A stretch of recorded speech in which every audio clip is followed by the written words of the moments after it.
Bonjour et bienvenue sur Psychologie Motion Culture, j'espère que vous allez bien. Je suis Florence Coteau, praticienne en psychothérapie et en PNL.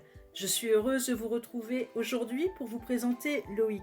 Pour retrouver tous vos audios et suivre tous les parcours des personnes qui ont bien voulu témoigner, n'hésitez pas à vous abonner à votre chaîne, à liker et n'hésitez pas à commenter cet audio. Retrouvez-moi également sur Instagram, je vous y attends.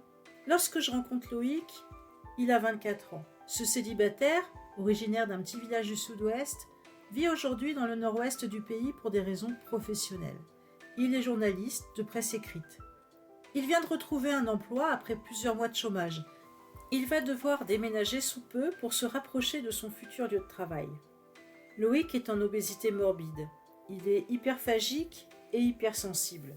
Loïc me reçoit en visio dans son studio. Il semble être confronté à la présence de nombreuses mouches qui volent en permanence autour de lui.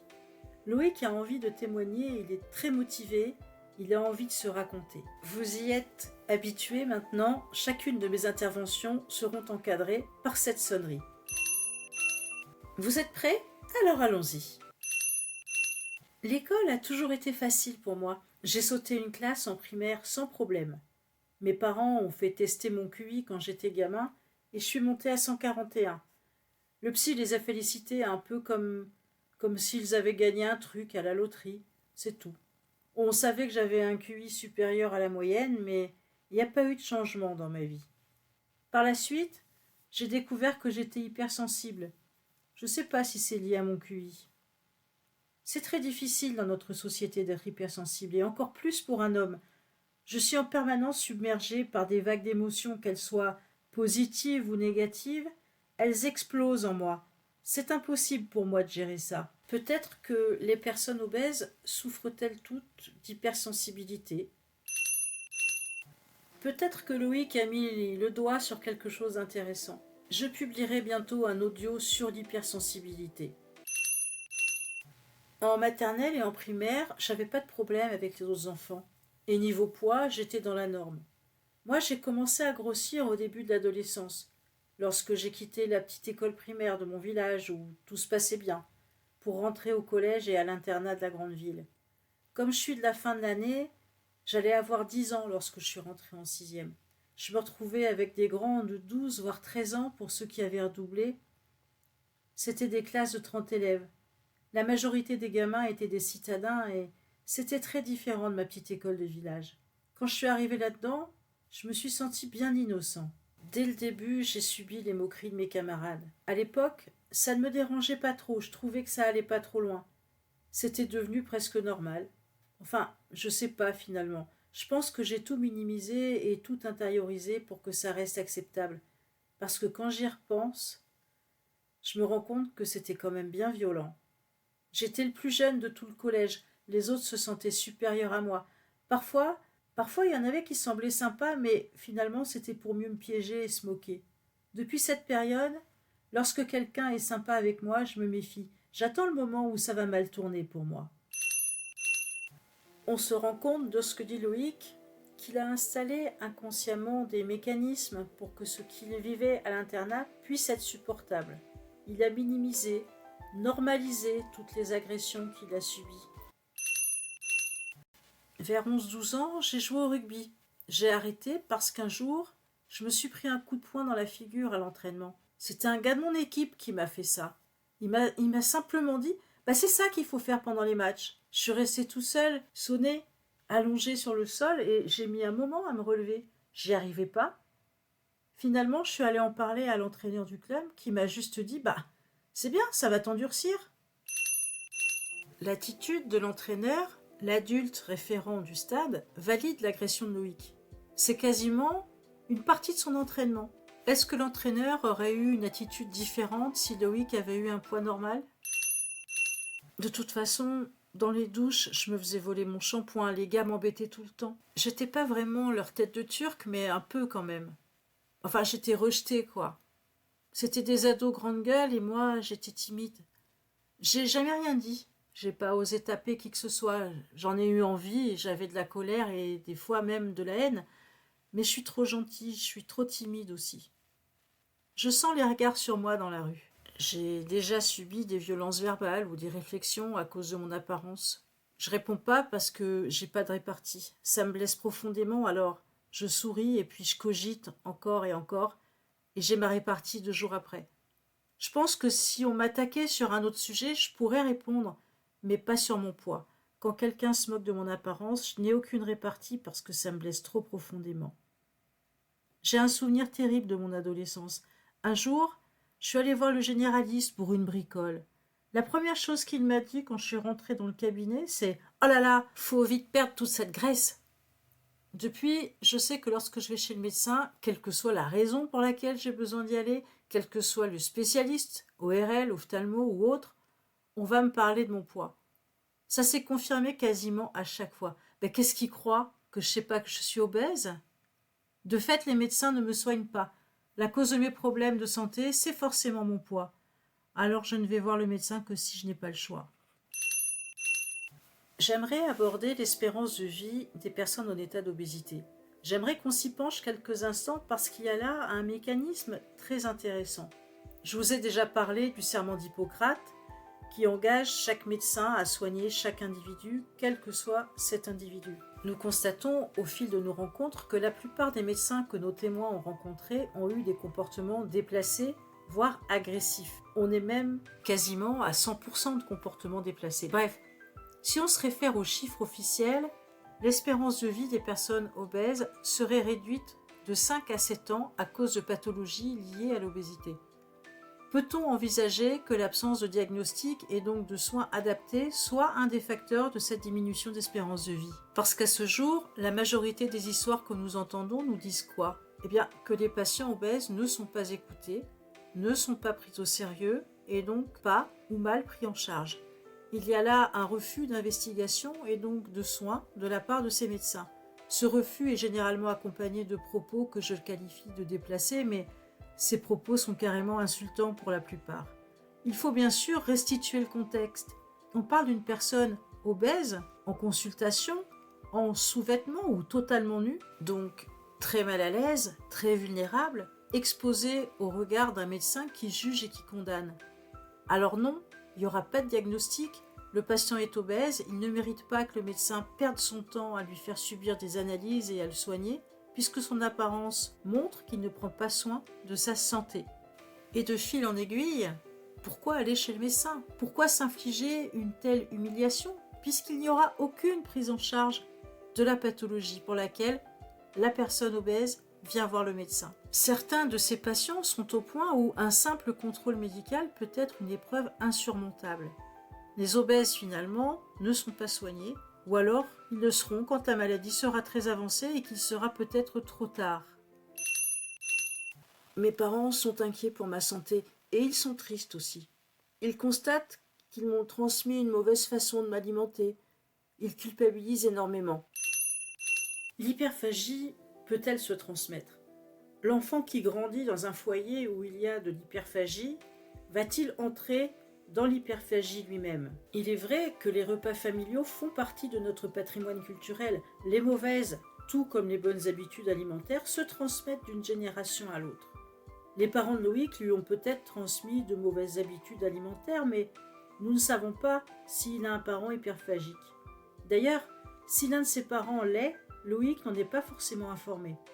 Ce que l'on constate en tout cas, c'est que les parents hyperphagiques qui ont témoigné ici ont à cœur de donner de bonnes habitudes alimentaires à leurs enfants. Mais nous savons que nous transmettons aussi ce que nous n'aimons pas chez nous et que la majorité de l'éducation que nous transmettons à nos enfants est non verbale. Alors qu'en est-il de cette transmission spécifique? Nous avons vu que l'hyperphagie se dissimule. Elle provoque la honte et la culpabilité chez toutes les personnes qui ont témoigné ici. Pourtant, on observe malgré tout des familles dans lesquelles tous les membres, ou presque, sont en état d'obésité. On peut envisager déjà dans un premier temps des facteurs génétiques. Cela se transmet, c'est évident. Mais je parle ici de crise d'hyperphagie. Alors pour tenter de répondre à cette question, je ferai très prochainement un audio qui traitera de la question. Pour l'instant, revenons à Loïc. Je m'entends très bien avec ma mère et ma sœur qui, entre parenthèses, est la seule de la famille à être mince. Ma sœur me soutient énormément dans tous mes projets. Mes parents sont gros eux aussi. Ma relation avec mon père n'est pas bonne. On est régulièrement en conflit depuis mon adolescence. Il ne me comprend pas. Il n'est pas conscient de mon mal-être. Il croit que mon obésité est due à ma gourmandise, que c'est juste parce que je me laisse aller. Lui, il voit pas que c'est une maladie. Il voit pas que je suis malade. Je n'aime pas mon corps. Depuis des années, je veux maigrir. Cette perte de poids, c'est mon objectif numéro un, ma priorité entre toutes mes priorités. Je pense que mon obésité est directement liée à mon état psychique. En fait, je suis obèse depuis l'adolescence. C'est là que j'ai commencé à faire des crises d'hyperphagie. Et ces crises ont débouché sur un autre problème qui pèse énormément sur ma vie. Quand je rentrais chez mes parents, je mangeais en cachette. J'avais vraiment honte de manger autant. Je ne sais pas pourquoi je faisais ça. Je m'achetais des sandwichs emballés, des canettes de soda, des gâteaux, des chips, que des cochonneries, quoi. Et pour que ma mère se rende compte de rien, je mettais pas les emballages de toute cette malbouffe dans la poubelle familiale. Je stockais tout dans ma chambre, je cachais.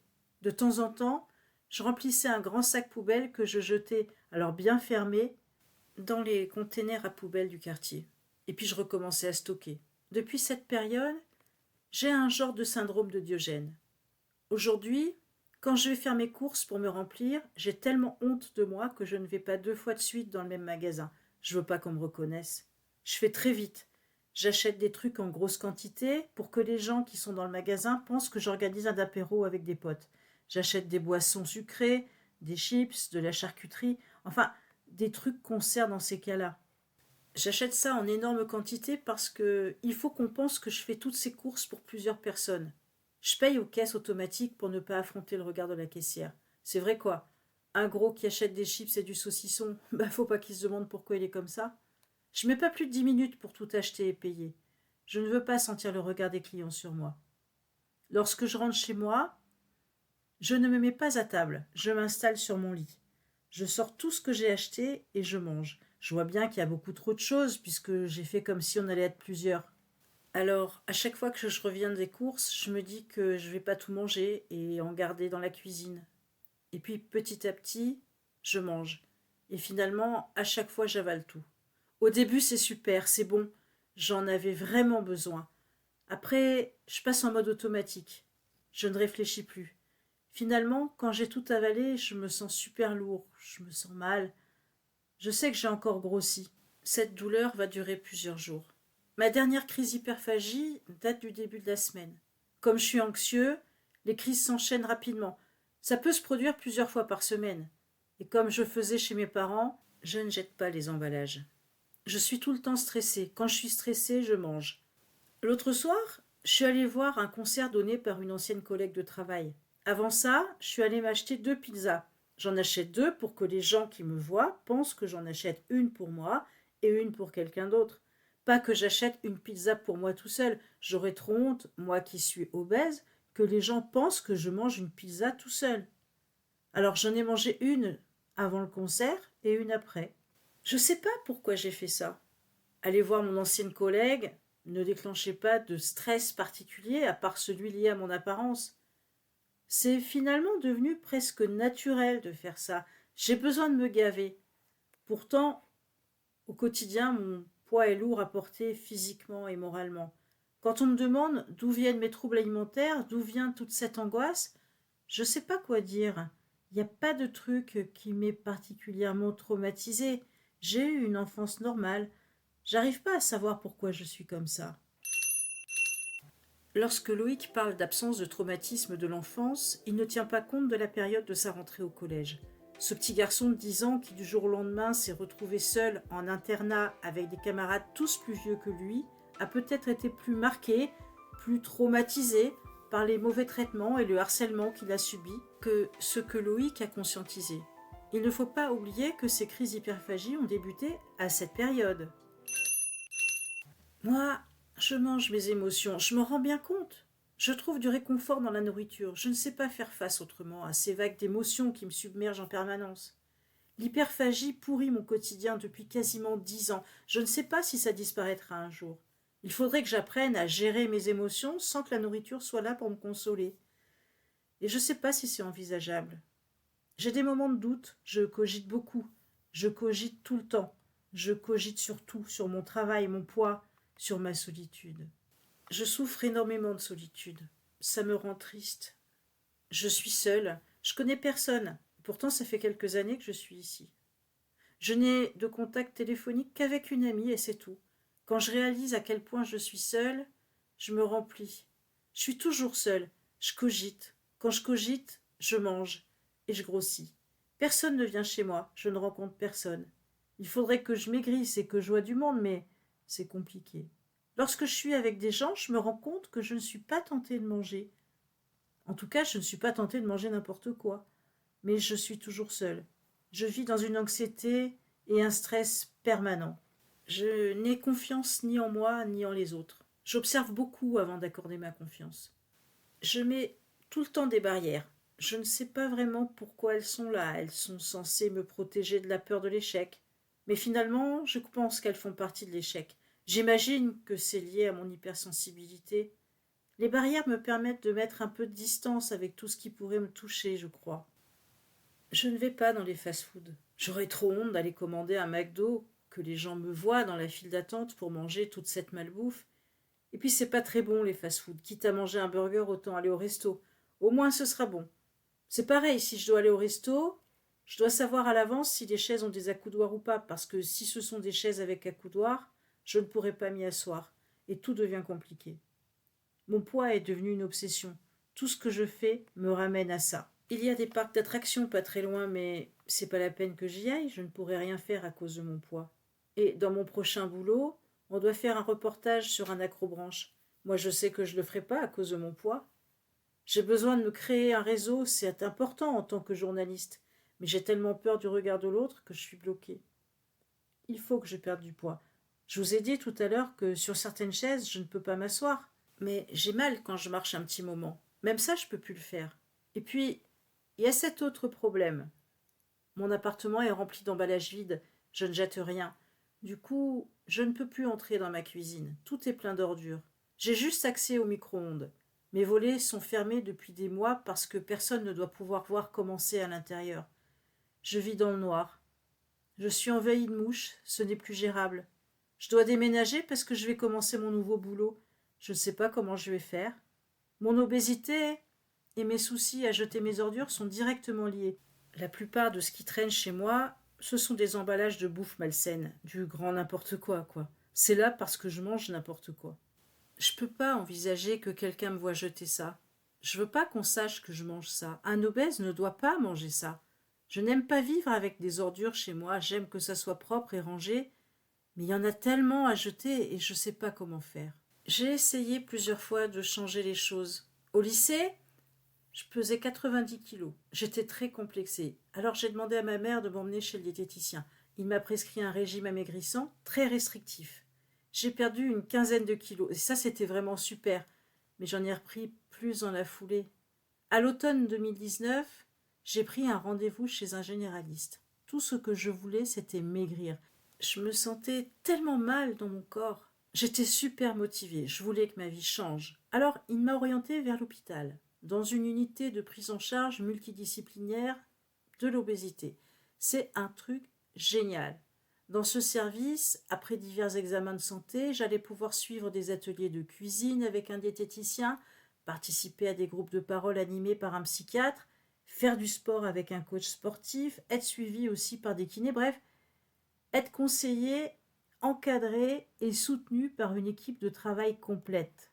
Normalement, la cure dure 3 semaines, mais ça reste adaptable, par exemple pour les obèses extrêmes, elle peut être allongée en fonction des cas. Ce truc-là, c'était vraiment fait pour moi. J'étais vraiment motivée pour rentrer dans ce processus de perte de poids. Ma vie allait enfin changer. Sauf qu'après avoir rempli une montagne de paperasse, il s'est avéré que j'étais sur une liste d'attente, que plus d'une centaine de personnes étaient en attente avant moi, et que je devais attendre au minimum plus d'un an pour pouvoir intégrer le programme. J'étais vraiment dégoûtée, et du coup j'ai abandonné le projet. Depuis ça, je ne suis plus allée chez le médecin parce que je sais que je ne suis jamais pris au sérieux. Il y a quelques mois, j'ai entrepris un rééquilibrage alimentaire par moi-même. J'ai perdu pas mal de poids, j'étais content et fier. Et puis j'étais plus sûre de moi aussi. Dans la foulée, j'ai rencontré une femme et je suis tombée amoureux. C'était vraiment de l'amour. Pour la première fois de ma vie, j'aimais et je me sentais aimée. Pour la première fois, je me projetais dans une vie à deux. On habitait assez loin l'un de l'autre, mais on se débrouillait pour se voir régulièrement. Elle était dépressive et elle me disait qu'être avec moi, ça l'aidait beaucoup. J'étais vraiment heureux. Pourtant, après quelques mois, elle a mis un terme à notre histoire. Je n'ai rien vu venir et je ne m'en remets pas. Après ça, j'ai été licenciée. Depuis tout ça, mes crises d'hyperphagie ont redoublé. En quelques mois, j'ai pris 50 kilos. Et c'est là que je suis rentrée en obésité morbide. Actuellement, je suis en dépression. Avant ma rupture, je m'organisais pour me canaliser. Je me préparais mes repas à l'avance. Du coup, je craquais moins souvent parce que tout était prêt quand je rentrais chez moi. Ça marchait bien, mais je ne le fais plus. Au début, je culpabilisais beaucoup de me remplir comme ça. Maintenant, ça me laisse seulement une sensation de lourdeur. Depuis quelques semaines, je vois une thérapeute et une diététicienne en visio. Je ne veux pas continuer comme ça. Je veux que ça s'arrête. Je veux maigrir. Pourtant, je dois bien le dire, depuis les premières séances, que ce soit avec ma thérapeute ou ma diététicienne, quasiment rien n'a changé dans mes désordres alimentaires. C'est un échec. Avec ma thérapeute, on a essayé de mettre en place une méthode, une routine pour me débarrasser des ordures qui envahissent mon studio. Il fallait que je jette chaque jour un sac poubelle, mais j'ai pas pu. J'ai rempli des sacs, mais ils sont restés dans l'appart. Je n'aime pas l'idée que les voisins me voient jeter un sac d'ordures tous les jours. Qu'est-ce qu'ils vont penser? Ils vont penser que je suis sale, que je ne respecte pas mon appartement. Et ça, c'est très très dur à gérer pour moi. Finalement, l'autre nuit, j'ai rempli le coffre de ma voiture avec des sacs poubelles. Et puis j'ai pris la route. Je me suis arrêtée dans la campagne, sur une route sans éclairage, pour les jeter dans un container pour que personne ne me voie. Ça a été vraiment compliqué d'organiser ça, mais j'ai réussi à le faire. Il faudrait que je continue, il reste tellement d'ordures à jeter chez moi. Je ne sais pas comment j'en suis arrivée là. Je vois bien que je me bloque tout seul. Je me rends compte à quel point ma vie a changé et ne me convient pas. Il faut vraiment que je me débarrasse de ces ordures. Je suis vraiment content d'avoir trouvé ce travail. Sans boulot, j'allais tôt ou tard devoir rentrer chez mes parents et ça aurait été un échec pour moi. Il y a un truc qui me gêne, c'est que je vais représenter mon journal, il y a quand même une image à avoir. Cette semaine, il a fait très chaud. Comme toute personne obèse, je transpire beaucoup et j'ai peur de puer. J'ai peur de l'image que j'envoie. Mon image me perturbe. J'ai hâte d'être installée dans mon prochain appartement et de prendre un rythme de vie normal. Je pense que ça va m'aider à reperdre du poids. Il faut vous dire que depuis ma perte d'emploi, je ne sortais plus de chez moi. Les volets toujours fermés, je restais seule. Personne ne me voyait et je ne voyais personne. Cette semaine, en me rendant dans ma prochaine rédaction, j'ai vécu mon premier contact humain depuis des mois. C'était vraiment super parce que moi je déteste tellement être seule. J'aimerais bien reprendre le sport aussi. Je sais que ça m'aiderait à me canaliser. Quand je serai installée dans mon prochain appartement, je voudrais reprendre le crossfit. Je voudrais bien aussi refaire de la musique, j'adore ça. Je sais pas pourquoi j'en fais plus. Je veux voir du monde, faire des rencontres. La solitude me pèse. Malgré ça, j'ai du mal à sortir pour aller à la rencontre des gens. Ce nouveau taf, je veux que ce soit un nouveau départ. Je veux partir sur de nouvelles bases. Je ne veux plus accumuler les ordures. Je veux vivre les volets ouverts, pouvoir aérer mon appartement et profiter de la lumière du soleil. Je ne veux plus de mouches. Je veux que ma vie change. Je vais cuisiner, je vais faire mes courses pour la semaine et préparer mes repas à l'avance. Ça m'aidera à me canaliser. Le Loïc idéal aurait des kilos en moins, évidemment, et serait donc plus sûr de lui. J'aimerais être amoureux. Quand je suis amoureux, ça me donne des ailes. Mais il y a la question de me montrer nue. J'avais surmonté ça avec ma dernière copine, mais je veux plus m'infliger ça parce que c'est trop lourd pour moi de me montrer. Pour moi, l'obésité est une pathologie et le symptôme d'un mal-être. Quand on me parle de chirurgie bariatrique, je me dis que ça a l'air magique. Mais tant que je me réfugie dans la nourriture, un peu comme un doudou, c'est incompatible avec la chirurgie. Aujourd'hui, je voudrais vraiment perdre du poids, mais je pense qu'il faut d'abord que je me sente bien dans ma tête. Perdre du poids viendra après. Malgré tous mes blocages, je suis fière d'avoir eu le cran d'accepter ce nouveau travail et d'avoir réagi comme je l'ai fait. J'ai relevé ce défi. C'est une qualité que je me reconnais. Je veux que ce chapitre se ferme et je veux surtout aller de l'avant. Nous quittons Loïc sur ses projets d'avenir. J'espère que son histoire vous a inspiré. N'oubliez pas de vous abonner à votre chaîne, de liker et de commenter cet audio. Retrouvez-moi également sur Instagram. J'ai hâte de vous y voir. Nous nous retrouverons sur Psychologie Motion Culture dans un peu plus de 2 semaines. Je fais une petite pause pour vous préparer plein de nouvelles histoires. Pendant ce temps, n'hésitez pas à aller écouter les autres témoignages de votre chaîne. Alors en attendant de nous retrouver, portez-vous bien et à bientôt!